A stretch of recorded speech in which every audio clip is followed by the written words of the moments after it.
bénissons ton nom, Seigneur Jésus-Christ. Toi, le maître du ciel ainsi que de la terre. C'est par ta volonté que tout existe et pour ton propre plaisir. Tu es le maître des temps ainsi que des circonstances. Tu es celui qui ordonne aux mots ainsi qu'aux biens. Toi qui n'as pas de commencement ni de fin.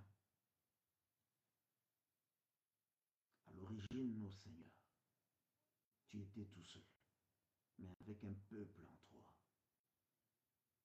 Il t'a plu, Seigneur, de manifester la création, de prendre tes enfants, les renvoyer sur la terre, afin qu'ils reviennent un jour auprès de toi. Nous bénissons ton nom, Seigneur, parce que les choses se font exactement comme toi tu l'as voulu. Et rien n'échappe, Seigneur, à ta volonté. Parce qu'après avoir créé, tu t'es fait serviteur, toi qui ne dors ni ne sommeille, afin d'accomplir chaque parole qui s'était échappée de ta bouche. C'est pourquoi tu déclares: aucune parole s'échappant de ta bouche ne peut retourner auprès de toi sans avoir accompli ce pourquoi il est sorti. Tu as promis, Seigneur, la connaissance au temps de la fin. Et tu nous as fait la grâce de palper, Seigneur, cette réalité. Non seulement tu nous as donné la bouche, mais tu nous as aussi donné l'oreille, afin que nous puissions non seulement t'entendre, mais te voir tel que tu es. Oh, c'est une joie immense et qui fait de nous des hommes heureux sur la terre. Quand nous venons palper cette réalité, quand nous venons témoigner de ton nom, quand nous venons te présenter à la face du monde, toi qui es mystère, tu t'es caché trop longtemps, depuis la création du monde, dont tu as fait l'habit, tu t'es habillé. Mais tu prends maintenant doublement plaisir de venir, Seigneur, te déshabiller. Oh, nous bénissons ta nudité, Seigneur, parce que tu as fait de nous ton épouse, pour que nous puissions contempler, Seigneur, ton corps. Encore une fois, ô Dieu d'Israël, toi le Dieu d'Abraham, d'Isaac et de Jacob, le seul et véritable Dieu qui soit, tu nous accordes par ta miséricorde ces moments, que nous puissions te connaître davantage. C'est la seule raison que tu nous laisses sur la terre. Voilà pourquoi, malgré les persécutions, malgré, Seigneur, les difficultés, malgré, ô Seigneur, le tourment, mais quand nous arrivons à ces moments ici, nous ne pouvons que bénir ton nom. Nous ne pouvons que réaliser l'immensité de ton amour dont tu nous témoignes.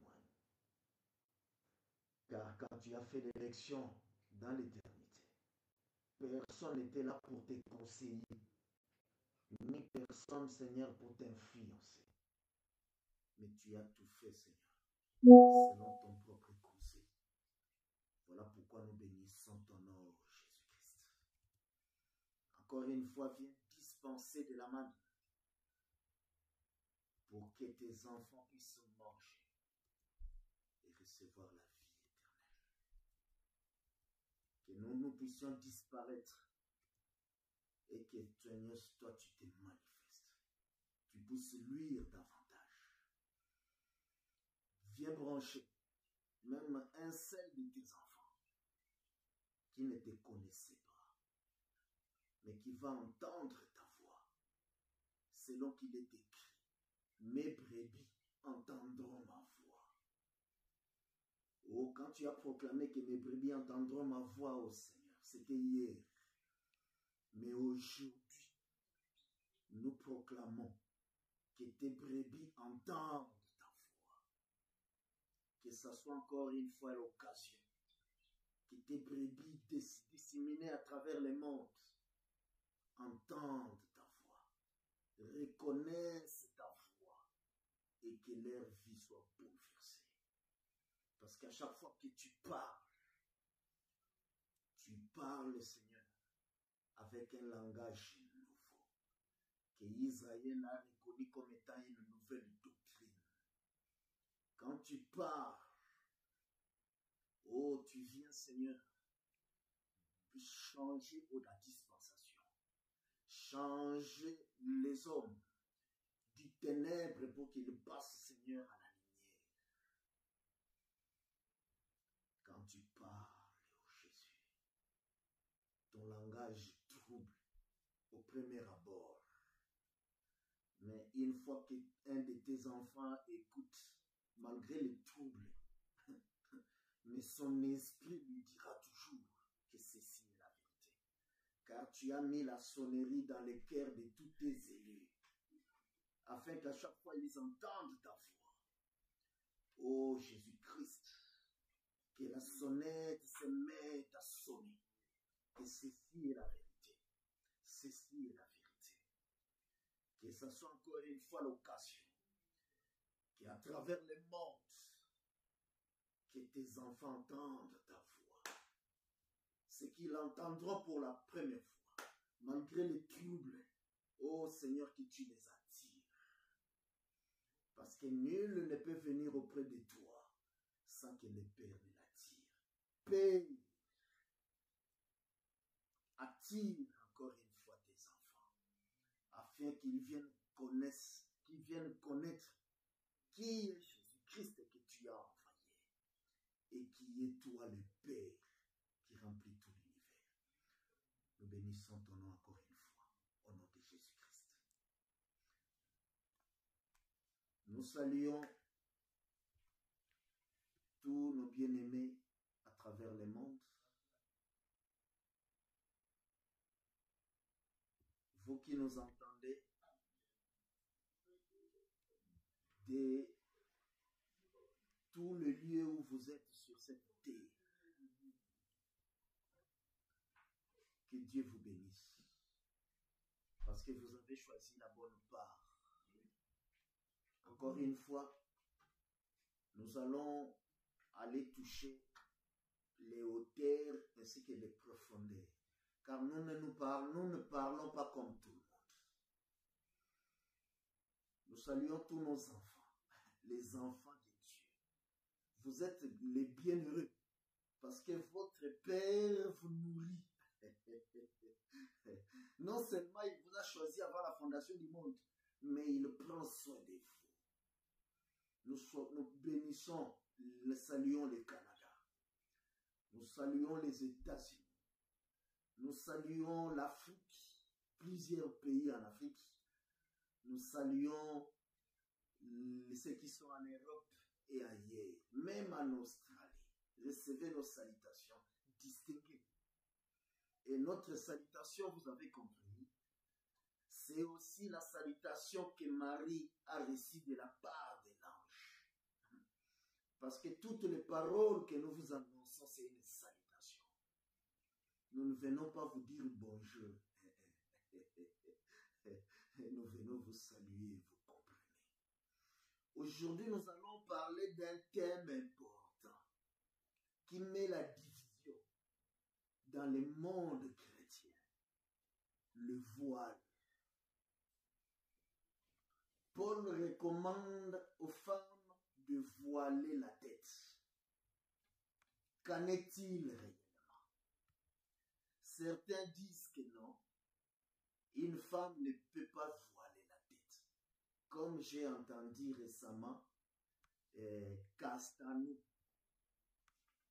le pasteur Castanou, je l'ai entendu récemment dire qu'une femme, dans son église, les femmes ne doivent pas voiler la tête. Alors qu'en est-il réellement? Que dit Dieu? Que dit Jésus-Christ concernant le voile? Alors, nous allons lire. Prenons donc le livre de 1 Corinthiens. ici, nous n'avons pas assez de lumière, je trouve. Là-bas, nous avons, sur YouTube, nous avons beaucoup de lumière. Alors, nous saluons donc tous nos enfants, comme on disait. Et nous allons prendre donc 1 Corinthiens chapitre 11e, tout en rappelant que Dieu a envoyé l'apôtre Paul à l'église. Paul est l'apôtre que Jésus a envoyé, nous a envoyé. Autrement dit,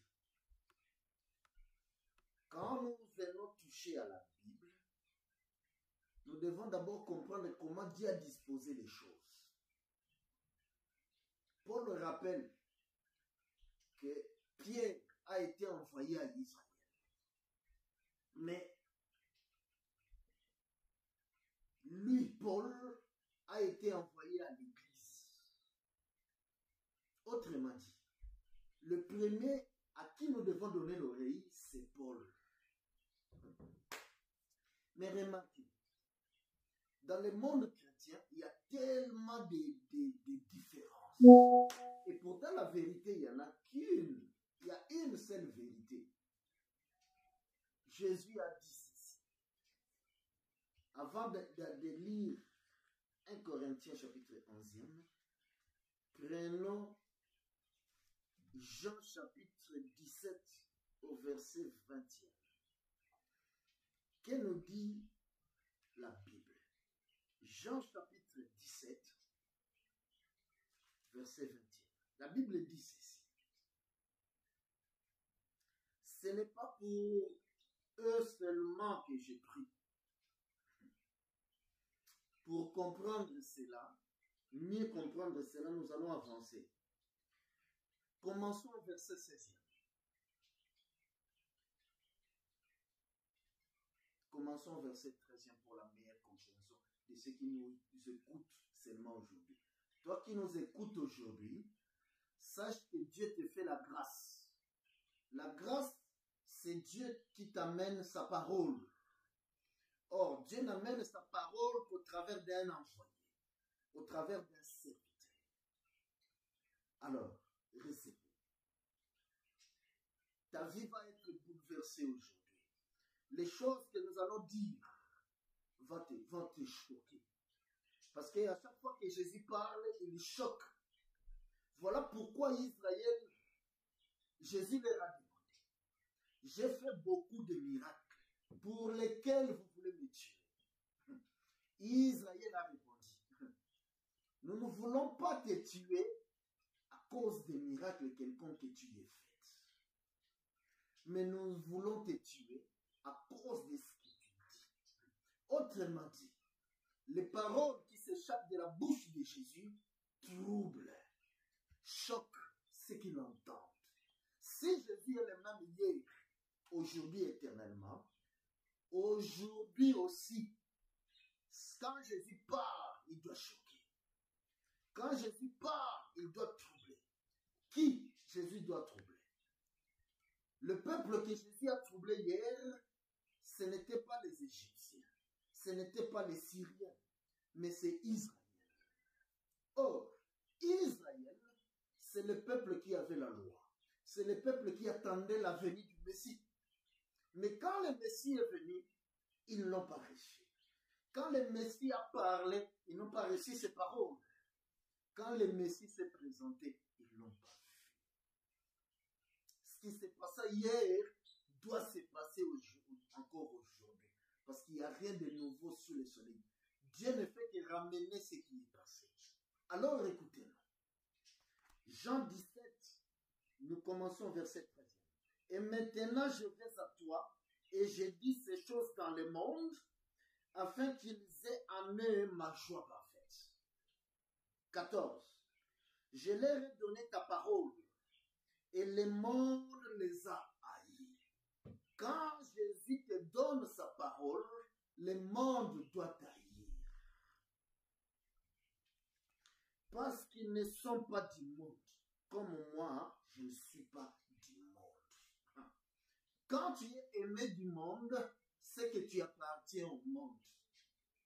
Mais quand tu es un extraterrestre, Jésus te donne sa parole, le monde doit t'haïr. Le monde, c'est ton entourage. Le monde, c'est ton père. Le monde, c'est ta femme. Le monde, c'est ton mari. Le monde, c'est tes enfants. Le monde, c'est les gens qui t'entourent, qui te côtoient. Si ton entourage t'aime, tu dois te poser des questions. Tu dois te poser des questions. On y va. 15e. Jean 17, 15e. Je ne te prie pas de les ôter du monde, mais de les préserver du malin. Parce que le malin, c'est lui qui tient ce monde ici. Le malin, il est celui qui règne sur la terre. Rappelez-vous, il avait proposé à Jésus de l'adorer pour qu'il lui donne le monde. Jésus n'avait pas protesté que c'est lui qui tient le monde. Il rappelle à Jésus que le pouvoir du monde m'a été donné. Nous disons Amen. Parce que le pouvoir du monde a été ravi à Adam, qui dominait surtout sur la terre. Et cela a été donné à Satan. Satan domine sur la terre. Dieu permettant, nous parlerons un jour de la manière dont Satan tient le monde. Maintenant, au 16, Jean 17, 16. Ils ne sont pas du monde, comme moi je ne suis pas du monde. Donc il y a un peuple sur la terre qui n'est pas du monde. Il y a un peuple sur la terre qui est extraterrestre. Le monde cherche les extraterrestres. Il faut leur donner l'adresse. Drancy, 15 rue Joseph Fernaf. Parce que nous ne sommes pas du monde. Nous sommes des extraterrestres. Comme Israël hier, ils étaient les extra-égyptiens. Ils étaient des Canaan. Ils se sont retrouvés en Égypte. Voilà pourquoi un jour ils devaient partir pour retourner d'où ils étaient tirés. Alors, il poursuit en disant au 17, sanctifie-les par ta vérité, ta parole est la vérité. Comme tu m'as envoyé dans le monde, je les ai aussi envoyés dans le monde. Et je me sanctifie moi-même pour eux, afin qu'eux aussi soient sanctifiés par la parole. Ce n'est pas pour eux seulement que j'ai pris. Verset 21 qui nous intéresse. La Bible dit, ce n'est pas pour les apôtres seulement que j'ai pris, mais pour encore ceux qui croiront en moi par la parole des apôtres.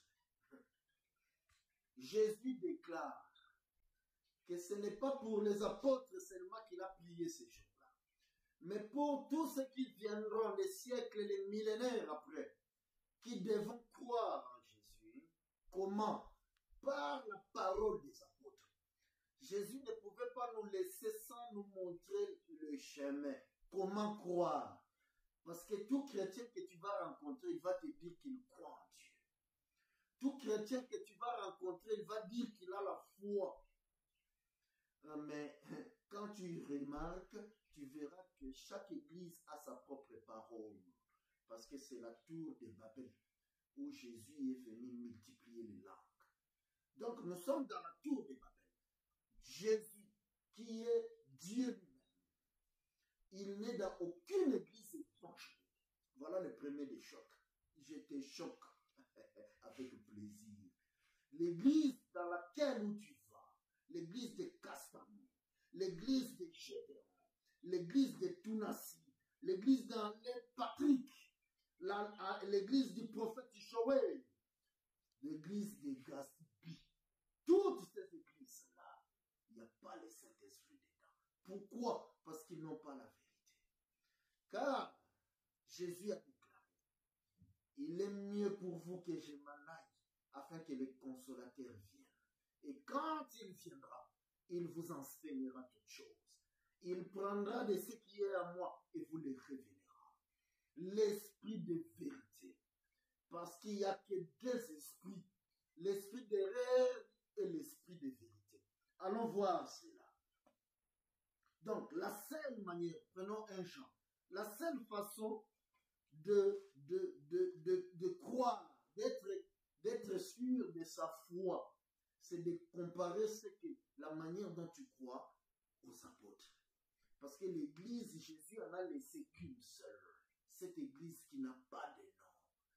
L'église des apôtres n'a pas de nom. On l'identifiait au travers des villes dans lesquelles ils se trouvaient. C'est pourquoi c'était des assemblées de saints qui se trouvaient à Corinthe, qui se trouvaient à Galate, qui se trouvaient à Jérusalem, ainsi de suite. Ce sont des contrées ou des villes dans lesquelles l'église de Jésus ne porte pas de nom. Toutes ces dénominations que nous entendons aujourd'hui, la gloire de Dieu et l'église Bethesda et autres, sont diabolico-sataniques.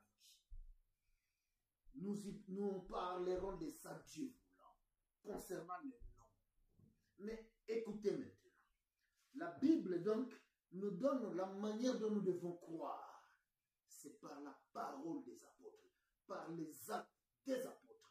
Quand tu contredis les apôtres, tu es en dehors de la volonté de Dieu. Tu es en dehors de l'église de Jésus. Parce que l'église de Jésus, c'est une maison.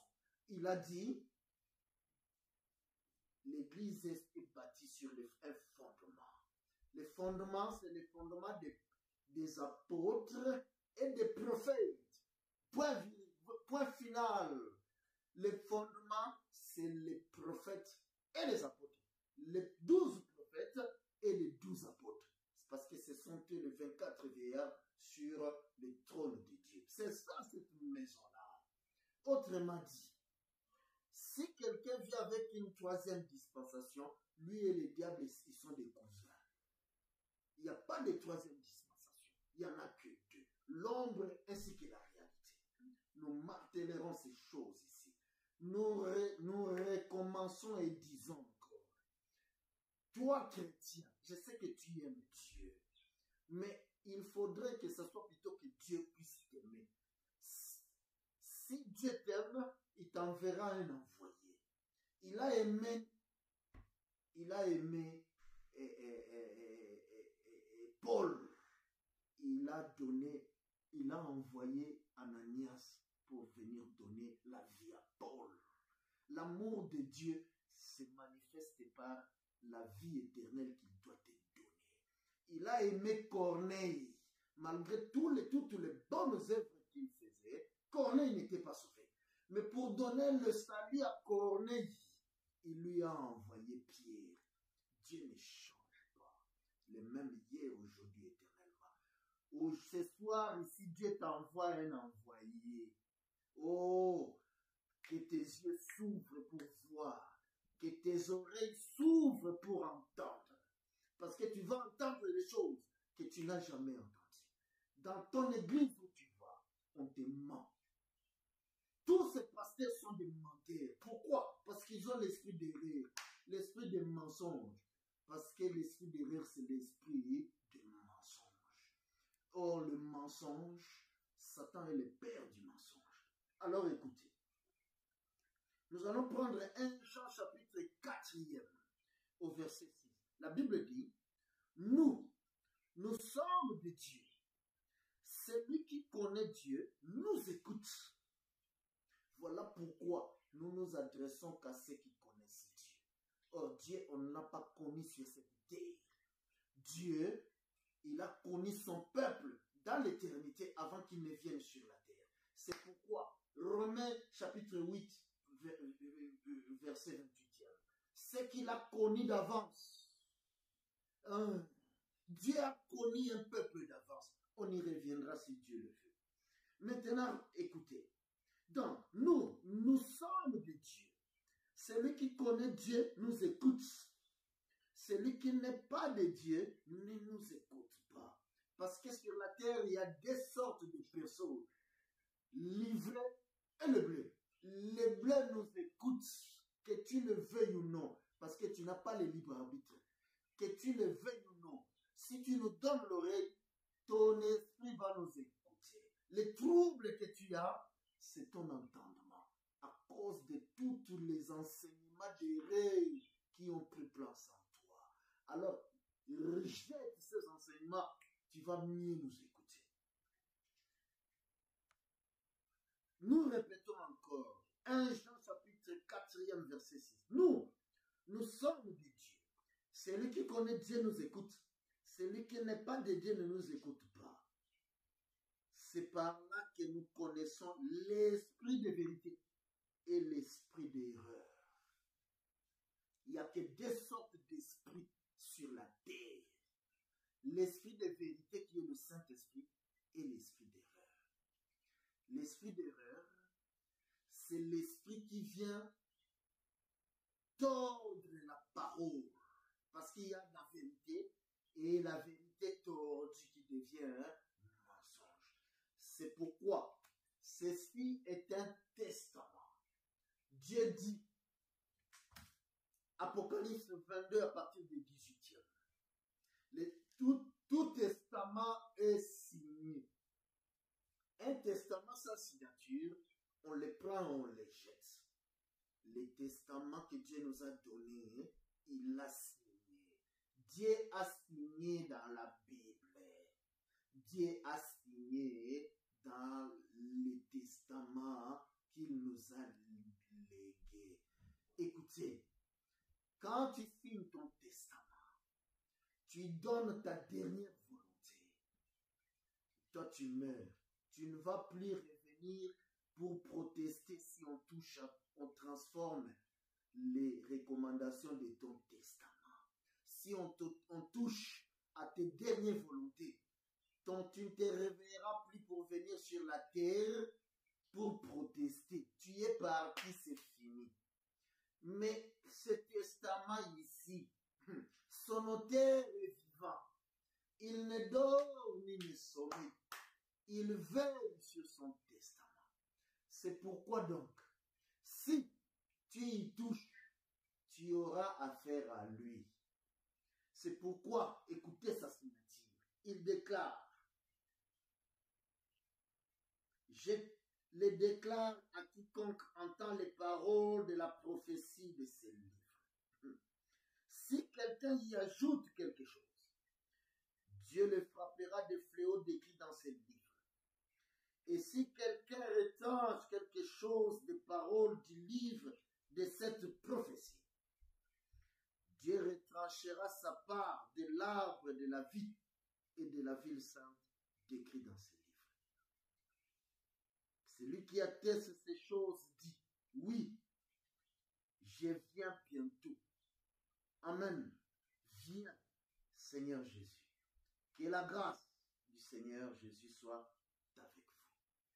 Jésus qui déclare ces choses, qu'on ne doit rien ajouter, qu'on ne doit rien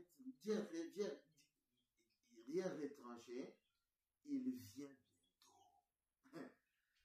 Il vient bientôt a été écrit par ceux qui nous ont précédés, les apôtres.